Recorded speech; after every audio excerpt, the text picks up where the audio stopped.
अब आपका सवाल है कि स्पाइरुलिना किसको नहीं लेना चाहिए।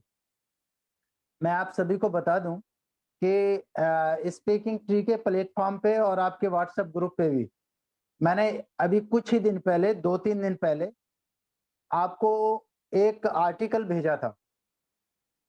यानी कि स्पाइरुलिना हमारे जो मुर्गप्पा एंटरप्राइजेज है, पैरी न्यूट्रास्यूटिकल्स, जो इस रॉ एक्सट्रैक्ट को बनाते हैं, वो आपको देने से पहले, आपके पास पहुंचाने से पहले एटॉमिक कंपनी वैक्फो फार्मास्यूटिकल से उसके ऊपर काम करके लेती है। ठीक है, तो वैक्फो फार्मास्यूटिकल्स जो न्यूट्रास्यूटिकल बनाती है, उसका एक कंटेंट भेजा है। यानी वो वैक्फो फार्मास्यूटिकल्स एफिलिएटेड है सब्जेक्ट ट्रायल क्लिनिकल ट्रायल के लिए all India institute of medical science Delhi से। और भी मेडिकल संस्थान है उसमें, लेकिन एम्स के साथ। तो आप इससे समझ सकते हैं कि आपके प्रोडक्ट पर सुरक्षा और आपके स्वास्थ्य को लेकर कितना सावधानी बरती जाती है। अब आते हैं स्पाइरुलिना कौन नहीं ले सकता। स्पाइरुलिना सभी लोग खा सकते हैं। स्पाइरुलिना एक ऐसी हमारे सृष्टि के अंदर ऐसा भोजन है जो आसानी से मिलता है और आसानी से हम उसको पचा सकते हैं, और उसमें हमारे शरीर के जरूरत की हर वो एक सूक्ष्म पोषक तत्व माइक्रो न्यूट्रिशन वहां पर अवेलेबल होता है। और न्यूट्रिएंट से जब न्यूट्रिएंट में कन्वर्ट करता है हमारा लीवर, जिगर, तो वो डिपेंड करता है कि जो न्यूट्रिशन आपने लिया है उसकी ऑब्जर्प्शन रेशियो कितना है। तो ये स्पाइरुलिना का जो ऑब्जर्प्शन रेशियो है, ये अबव 97% है। 97% से ज्यादा ऑब्जर्प्शन रेशियो, यानी सभी इसको खा सकते हैं और इसके फायदा उठा सकते हैं। ये आपके क्या क्या फायदे करता है स्पाइरुलिना? सुपर फूड के रूप में जाना जाता है। सब तरह की ट्रेनिंग हमारे विस्ट साहब और बहुत सारे ट्रेनर्स कंपनी की तरफ से भी आपको इसके जानकारी मिलती रहती है। कौन नहीं ले सकता, ध्यान से सुन लीजिए। आपको कोई भी इसको खा सकता है, लेकिन जो कंपनी डिस्क्रिप्शन देती है उसको जरूर फॉलो करें। 10 साल से छोटे बच्चों को ना दें। 10 साल से छोटे बच्चों को स्पाइरुलिना ना दें। ठीक है, कारण बता देता हूं अभी। किसी बीमार व्यक्ति को क्रिटिकल इलनेस है, उसको ताकत की, न्यूट्रिशन की जरूरत है, सबको दे सकते हैं। लेकिन जिसको किडनी का प्रॉब्लम है और वो एक अलग लेवल पर है, नेफ्रोसिस डायलेशन बोलते हैं, एफएसजीएस, फोकल सेगमेंटल स्कैर्स आ जाते हैं नेफ्रॉन्स के ऊपर। नेफ्रॉन्स वैसे ही माइक्रो ऑर्गन होता है, उसके ऊपर स्क्रैच डायलिसिस पे जो लोग हैं, ऐसे लोगों को स्पाइरुलिना आप ना दें। ठीक है, क्योंकि इसमें विटामिन्स वगैरह सब कुछ होता है। अब ऐसा बोला जाता है, आपने पढ़ा होगा कि स्पाइरुलिना इन लोगों को ना दें। अब मैं आपको एक खुशखबरी बताता हूँ। एटॉमिक स्पाइरुलिना आप इनको भी दे सकते हैं, जिनको ना देने का मैंने बोला। एटॉमिक स्पाइरुलिना इनको भी देख सकते हैं, क्योंकि एटॉमिक की जो 100% प्योर स्पाइरुलिना है, ये प्रोपोजिशन 65 को फॉलो करती है। प्रोपोजिशन 65 क्या है? ये एक कैलिफोर्निया का नॉर्म है, वहां की संस्था है। उसके अंतर्गत जो लोग रजिस्टर्ड होती है, जो कंपनियां, वही प्रोपोजिशन 65 का उनको सर्टिफिकेट मिलता है। ठीक है, वही नॉप और एस्कॉर्ट वगैरह सर्टिफिकेशन प्राप्त करती है। ये प्रोपोजिशन 65 क्या होता है? 900 से ज्यादा हेल्थ हजार्ड केमिकल जो इंसानों के द्वारा, ह्यूमन डेराइव, हमारे द्वारा वातावरण में छोड़े जाते हैं।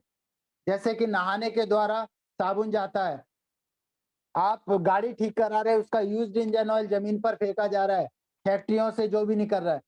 इस तरह से 900 हेल्थ हजार्ड केमिकल, ये किसी भी तरीके से जहां पर स्पाइरुलिना कल्टीवेट होती है, वहां पर ये सारे काम, यानी इंडस्ट्रियल एक्टिविटी, किसी तरह का रेजिडेंशियल, या फिर किसी तरह की आपका उसके चारों तरफ इंटेंस फर्टिलाइजेशन, कोई क्रॉप, फसल, किसानी, खेती, बगीचे, ये सब नहीं होना चाहिए। वो एक रिमोट एरिया में चारों तरफ होना चाहिए, क्योंकि खेती से मतलब क्या है, खेत में खाद छिड़का जाता है, दवाई छिड़की जाती है।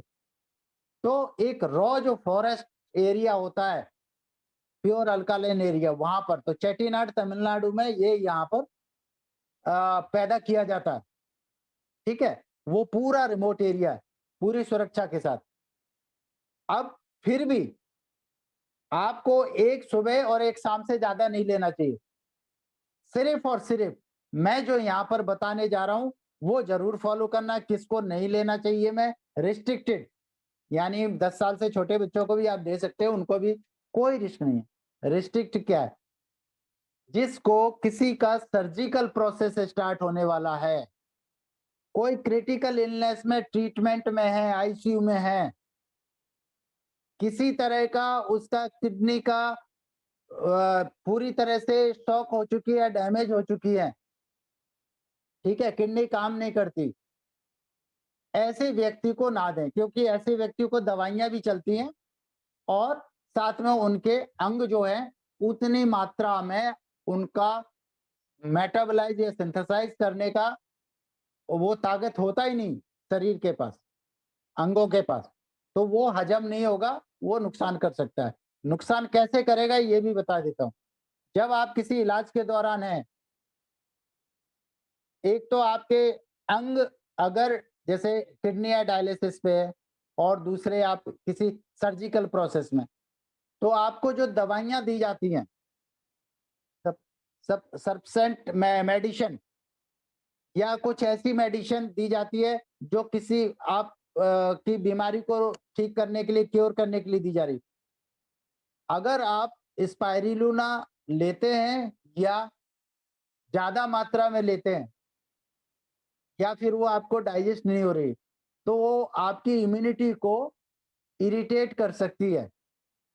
जो दवाइयां आपके ऊपर आपको ठीक होने के लिए दी जा रही हैं, उनके कार्रवाई को रोक सकती है, क्योंकि ये फाइकोसाइनिन जो इसमें एक एंटीऑक्सीडेंट होता है जो डिटॉक्स करता है, हैवीली डिटॉक्स करता है, वो आपके शरीर से सारी गंदगी साफ करता है, टॉक्सिन साफ करता है, फ्री रेडिकल साफ करता है, ऑक्सीडेटिव साफ करता है, किसी तरह के और दूसरे हार्श चीजें हैं वो निकाल देता है, डिटॉक्स करता है, साफ करने का मतलब।